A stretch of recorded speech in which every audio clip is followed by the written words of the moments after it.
పెద్దపల్లి జిల్లా సుల్తానాబాద్ లో దారుణం చోటు చేసుకుంది. స్థానిక రైసు మిల్లులో పనిచేస్తున్న బలరాములు అనే వ్యక్తి బరితెగించాడు. తల్లితో పాటు నిద్రిస్తున్న చిన్నారిని ఎత్తుకెళ్లి అత్యాచారం చేసి ఆ తర్వాత హత్య చేశాడు. అనంతరం పారిపోయేందుకు యత్నించాడు. అంతలోని గుర్తించిన బాలిక తల్లి స్థానికుల సాయంతో అతన్ని పట్టుకున్నారు. పోలీసులు కేసు నమోదు చేసుకుని దర్యాప్తు చేస్తున్నారు. బాలిక మృతదేహాన్ని మార్చురీకి తరలించారు.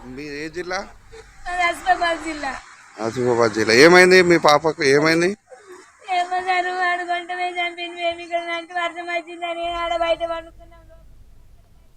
పెద్దపల్లి జిల్లా సుల్తానాబాద్ లో దారుణం చోటు చేసుకుంది. స్థానిక రైసు మిల్లులో పనిచేస్తున్న బలరాములు అనే వ్యక్తి బరితెగించాడు.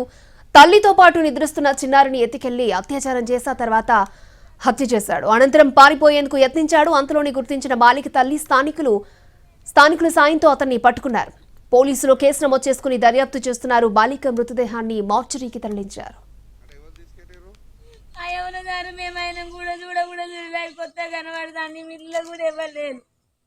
ఎప్పుడైంది ఇది?